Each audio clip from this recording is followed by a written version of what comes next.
অভিষেক বন্দ্যোপাধ্যায়কে নিয়ে হাওড়া তৃণমূল যুব সভাপতির পোস্ট, যে পোস্ট সোশ্যাল মিডিয়ায় ভাইরাল হতেই শুরু হয়েছে রাজনৈতিক তরজা। পোস্টে লেখা, সেনাপতি ছিলেন, আছেন, থাকবেন, এবার ২৬-এ পথ দেখাবেন সেনাপতি। হাওড়া সদরের তৃণমূল যুব সভাপতি কৈলাস মিশ্র সোশ্যাল হ্যান্ডেলে এই পোস্ট করেছেন, যা নিয়ে শুরু হয়েছে রাজনৈতিক তরজা। আর এই নিয়ে বিজেপির রাজ্য সম্পাদক উমেশ রায় কটাক্ষ করেছেন তৃণমূলকে। তিনি বলেন, এই পোস্ট থেকে বোঝা যায় শাসক দলে মধ্যে গোষ্ঠীদ্বন্দ্ব রয়েছে। হাওড়ায় তৃণমূলের দুটো গোষ্ঠী রয়েছে, একটি মমতা বন্দ্যোপাধ্যায় গোষ্ঠী ও আরেকটি অভিষেক বন্দ্যোপাধ্যায় গোষ্ঠী। দুজনের অনুগামীরা দুজনকে সামনে এনে মাঝে মধ্যে এসব পোস্ট করছেন। অভিষেক অনুগামীরা মমতা বন্দ্যোপাধ্যায়কে আগামী দিনে নেতা মানতে চায় না। 2026-এর নির্বাচনের আগে তাই সেনাপতির কথা লিখছেন, এমনটাই বলছেন বিজেপির রাজ্য সম্পাদক উমেশ রায়। কি বলছেন তিনি, শোনাই তার বক্তব্য। হাওড়া একবার জোর কদমে স্লোগান উঠেছে, আমাদের সেনাপতি নেতৃত্বে আমরা 2026-এ যুদ্ধ লড়ব। কখন কে টিএমসিতে সেনাপতি হয়ে যায়, কখন কে টিএমসির মালিক হয়ে যায়, সেটাই বোঝার খুব কঠিন। হাওড়াতে সবসময়ই মমতা ব্যানার্জি আর অভিষেক ব্যানার্জি দুটা গুট সবসময় কাজ করে, এখনো আমরা ওটাই দেখতে পাচ্ছি। কখনো বড় বড় হোর্ডিং পোস্টার লেগে যায় যে সেনাপতিকে ছাড়া যুদ্ধ জয় করা যাবে না। এখন হচ্ছে যে সেনাপতি এসে গেছে, সেনাপতির নেতৃত্বেই 2026 দেখাবো।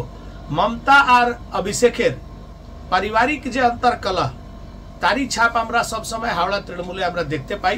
তারই একটা আরও নতুন করে একটা উদাহরণ আমরা দেখেছি। এরা নিজেদের মধ্যে গ্রুপিজম করে, যখন দেখবে অভিষেক গুরুত্ব পাচ্ছে না তখন চুপ করে বসে থাকবে, যখনই অভিষেক ব্যানার্জি কোনো গুরুত্ব পাবে তখনই তার অনুগামীরা বেরিয়ে এসে বড় বড় কথা, সেনাপতি এসে গেছে, সেনাপতি ছিল, থাকবে, তার নেতৃত্বে লড়াই হবে, এই রকমের কথা বলে। এটা টিএমসির যে অন্তর্কলহ, তারই একটা উদাহরণ আমরা আজকে দেখতে পেরেছি। আগামী দিন আমরা ভালো করে বুঝতে পারবো যে টিএমসির মধ্যে যে নিজস্ব লড়াই, যে লড়াইটা একসময় অরূপ রায়, রাজীব ব্যানার্জিকে নিয়ে অভিষেক ব্যানার্জি লড়তে শুরু করেছিলেন, সে লড়াই এখন আবার নতুন করে নতুন পর্যায়ে আসছে। তার পরিণামও খুব তাড়াতাড়ি আমরা হাওড়াতে দেখতে পারবো। যদিও বিজেপির অভিযোগ উড়িয়ে দিয়ে যুব সভাপতি কৈলাস মিশ্র বলেন, গোষ্ঠীদ্বন্দ্ব বিজেপিতে আছে, টিএমসিতে নেই। টিএমসি উদ্দেশ্য সেনাপতির দেখানো পথে জয়ী হয়ে মমতা বন্দ্যোপাধ্যায়কে মুখ্যমন্ত্রী করা। আসলে বিজেপি অভিষেক বন্দ্যোপাধ্যায়কে ভয় পায় বলে এসব মন্তব্য করছে। তৃণমূলের যুব সভাপতি কৈলাস মিশ্র পাল্টা কি বলছেন, শোনাবো আপনাদের। দেখুন, বিজেপি অভিষেক বন্দ্যোপাধ্যায়ের নাম থেকে প্রচুর ভয় খায়, তাই তাদের চোখে এটা গোষ্ঠীদ্বন্দ্ব হচ্ছে। আমাদের সোজার কথা, সোজাভাবে বলছি, মমতা বন্দ্যোপাধ্যায় চতুর্থবার মুখ্যমন্ত্রী হবেন এবং তাকে মুখ্যমন্ত্রী করার জন্য 215 থেকে বেশি আসনে আমরা লড়াই করে জিতব। 215 থেকে বেশি আসনে আমরা জিতব। এইটা যেভাবে জিতব সে পথ দেখাবেন অভিষেক বন্দ্যোপাধ্যায়, এবং অভিষেক বন্দ্যোপাধ্যায় সেনাপতি হিসাবে 2021, 2024-এ প্রমাণ করে দিয়েছেন যে উনি ক্যাপেবল। 2026-এও আবার প্রমাণ হবে অভিষেক বন্দ্যোপাধ্যায় সেনাপতি হিসাবে বেস্ট সেনাপতি। এই কৈলাস মিশ্রর পোস্ট, কৈলাস মিশ্রা তিনি যে পোস্ট করেছেন সেটা দেখছেন, সেনাপতি ছিলেন, আছেন, থাকবেন, এবার 26-এ পথ দেখাবে সেনাপতি। এই পোস্টের পরই বিজেপির অন্দরেও চর্চা শুরু হয়, বিজেপির তরফ থেকেও প্রতিক্রিয়া দেওয়া হয়, পাল্টা আবার বক্তব্য রাখেন কৈলাস মিশ্রা। আমার সহকর্মী বৈদ্যনাথ ঝা তার প্রতিবেদনে এ বিষয়ে কি বলেছেন, শোনাবো আপনাদের। অভিষেক বন্দ্যোপাধ্যায়কে নিয়ে সমাজ মাধ্যমের একটি পোস্ট হাওড়া যুব তৃণমূল কংগ্রেসের, আর সেই পোস্টকে ঘিরে বিতর্ক শুরু হয়েছে রাজনৈতিক তরজা। যেটা জানা যাচ্ছে যে এই পোস্টের মাধ্যমে যুব তৃণমূল কংগ্রেসের সভাপতি হাওড়ার কৈলাস মিশ্র তিনি মন্তব্য করেছেন যে সেনাপতি ছিলেন, থাকবেন ও আছেন, আর 2026-এ এই সেনাপতি পথ দেখাবেন ভোটের মাধ্যমে। সেই পোস্টকে ঘিরে বিতর্ক শুরু হয়েছে।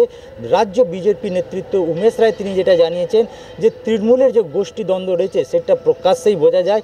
এই নিয়ে একটা গোষ্ঠীদ্বন্দ্ব রয়েছে মমতা বন্দ্যোপাধ্যায় ও দ্বিতীয় গোষ্ঠী রয়েছে অভিষেক বন্দ্যোপাধ্যায়। এই দুই গোষ্ঠী কে কখন সাড়া পাবে সেই নিয়ে মন্তব্য থাকে, বা সেই নিয়ে যে গোষ্ঠীদ্বন্দ্ব রয়েছে সেটা মাঝে মাঝে উঠে আসে। এর আগেও রাজীব ব্যানার্জি ও অরূপ রায়ের যে গোষ্ঠীদ্বন্দ্ব ছিল হাওড়া, সেটা প্রকাশ্যে উঠে এসেছিল হয়েছিল তারা সেই গোষ্ঠীদ্বন্দ্ব সবাই দেখেছে ও আগামী দিনও এই ধরনের গোষ্ঠীদ্বন্দ্ব উঠে আসবে। যে পারিবারিক যে রয়েছে মমতা বন্দ্যোপাধ্যায়ের যে গোষ্ঠীদ্বন্দ্ব সেটাও উঠে আসছে এমনটাই জানা যাচ্ছে। কোনো সময় অভিষেক বন্দ্যোপাধ্যায় গুরুত্ব না পেলে চুপ করে বসে যান। এই মন্তব্যকে সরাসরি কটাক্ষ করে বিজেপির উমেশ রায়ের যে বক্তব্য ছিল তাকে কটাক্ষ করে যুব তৃণমূল কংগ্রেসের সভাপতি কৈলাস মিশ্র তিনি যেটা জানিয়েছেন যে বিজেপি সবসময় অভিষেক বন্দ্যোপাধ্যায়ের নাম শুনে ভয় পায়, সেই কারণে তাদের এই ধরনের মন্তব্য।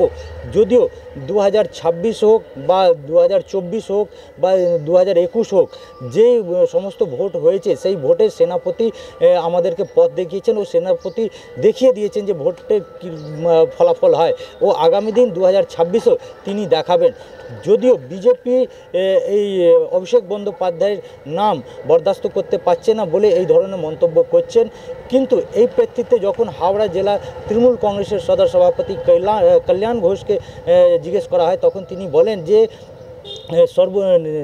দলের সর্বোচ্চ নেত্রী হচ্ছে মমতা বন্দ্যোপাধ্যায়, তিনি নেতৃত্ব দিচ্ছেন ও তার পাশাপাশি যে অভিষেক বন্দ্যোপাধ্যায় রয়েছেন তিনিও চলছেন, কিন্তু কে কখন কি দেখাবেন সেটা নিয়ে কোনো মন্তব্য করবেন না। এই ধরনের যে সমাজ মাধ্যমে পোস্ট করেছে সে যে পোস্ট করেছেন তাকে জিজ্ঞেস করলে ভালো হয়। যদি একবারে বলা যেতে পারে যে তৃণমূল কংগ্রেসের যুব সভাপতি কৈলাস মিশ্রর এই পোস্ট সমাজ মাধ্যমে রাজনৈতিক তরজা শুরু হয়েছে, যেটাকে বিজেপি কটাক্ষ করছে। কৈলাস মিশ্রার যে পোস্ট, সেই পোস্টকে কেন্দ্র করে চর্চা তুঙ্গে উঠেছে। বিজেপির তরফ থেকে দাবি করা হচ্ছে যে তৃণমূল কংগ্রেসে এখন সেনাপতি মানে অভিষেক বন্দ্যোপাধ্যায়কেই প্রাধান্য দেওয়া হচ্ছে, তাকেই মুখ করা হয়েছে। মমতা বন্দ্যোপাধ্যায়ের নেতৃত্ব নাকি তৃণমূল কংগ্রেসের যারা নব্যরা রয়েছে তারা কেউ মমতা বন্দ্যোপাধ্যায়ের ভূমিকা বা নেতৃত্ব তারা নাকি মানেন না। যদিও এই বিষয় নিয়ে সরগরম হয়েছে পরিস্থিতি, রাজনৈতিক তরজা তুঙ্গে উঠেছে। বিজেপির যিনি হাওড়া জেলার যিনি অন্যতম প্রভারী তিনি কি বলছেন উমেশ রায়, তার বক্তব্যটা একবার শোনাই আপনাদের। হাওড়া একবার জোর কদমে স্লোগান উঠেছে, আমাদের সেনাপতি নেতৃত্বে আমরা 2026-এ যুদ্ধ লড়ব। কখন কে টিএমসিতে সেনাপতি হয়ে যায়, কখন কে টিএমসির মালিক হয়ে যায় সেটাই বোঝার খুব কঠিন। হাওড়াতে সবসময় মমতা ব্যানার্জি আর অভিষেক ব্যানার্জি দুটা গুট সবসময় কাজ করে, এখনো আমরা ওটাই দেখতে পাচ্ছি। কখনো বড় বড় হোর্ডিং পোস্টার লেগে যায় যে সেনাপতিকে ছাড়া যুদ্ধ জয় করা যাবে না। এখন হচ্ছে যে সেনাপতি এসে গেছে, সেনাপতির নেতৃত্বেই 2026 দেখাবো। লাইক কমেন্ট শেয়ার করতে ভুলবেন না। দেখতে থাকুন আজ তাক বাংলা। সাবস্ক্রাইব করুন আমাদের ইউটিউব চ্যানেলটি, বেল আইকন প্রেস করুন নোটিফিকেশন পেতে।